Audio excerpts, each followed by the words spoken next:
The stock market has created more millionaires than almost any invention in human history, but it has also wiped out fortunes in a matter of days. So what exactly is this mysterious system that can make people rich or bankrupt them? To find out, we need to travel back more than 400 years. In the 1600s, the Dutch East India Company commanded hundreds of ships that sailed across the world, transporting gold, porcelain, spices, and luxurious silks.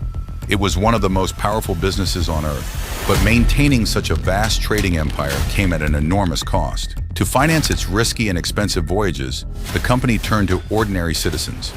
Instead of paying for everything itself, it offered people the opportunity to invest money in exchange for a share of future profits. If a voyage succeeded, investors could earn substantial returns. If it failed, they could lose their investment. The idea was revolutionary.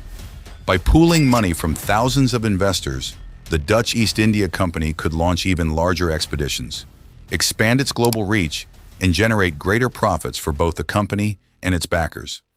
As these ownership shares were bought and sold in coffee houses and busy shipping ports across Europe, something remarkable happened. Without realizing it, the Dutch East India Company had created the world's first stock market. Since then, businesses of every kind have raised money from investors to fuel growth, fund innovation, and pursue ambitious goals. Today, the stock market influences economies around the globe, with universities, careers, financial institutions, and entire television networks dedicated to understanding how it works. But the modern stock market is far more sophisticated than its early beginnings. So how does it work today? Imagine a new coffee company preparing to enter the market. Before selling shares to the public, it presents its business to large institutional investors. If these investors believe the company has strong potential, they invest first and help organize what is known as an initial public offering, or IPO. The IPO officially introduces the company to the public market, allowing virtually anyone who believes in its future to purchase shares. When investors buy stock, they become partial owners of the business. Their investment provides capital that can be used to hire employees, develop products, open new locations, and expand operations. As the company grows and performs well, more investors may become interested in owning a piece of it. Increased demand for the stock drives its price upward.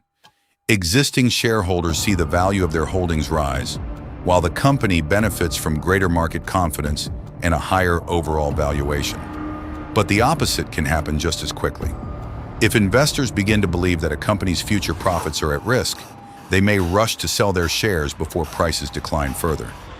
As more people sell and fewer people buy, demand falls, stock prices drop, and the company's market value shrinks.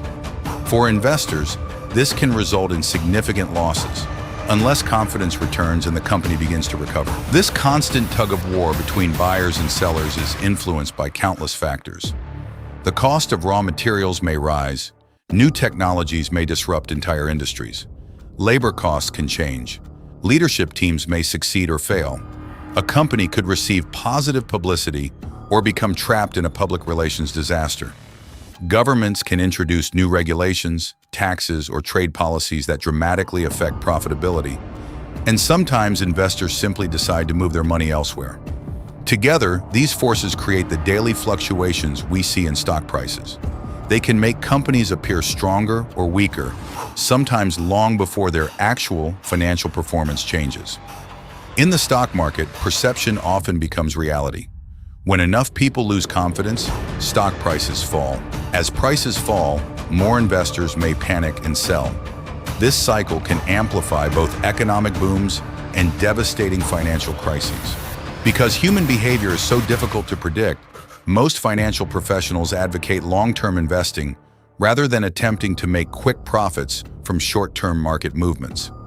Even so, investors continuously develop new tools, strategies, and technologies to improve their chances of success in this highly unpredictable environment. Yet despite its complexity, the stock market is no longer reserved for the wealthy and powerful. Thanks to the internet, everyday people can now buy and sell stocks with tools that were once available only to professional investors. Anyone willing to learn can participate, support businesses they believe in, build wealth over time, and work toward their financial goals. And every investment journey begins with a single step: getting invested.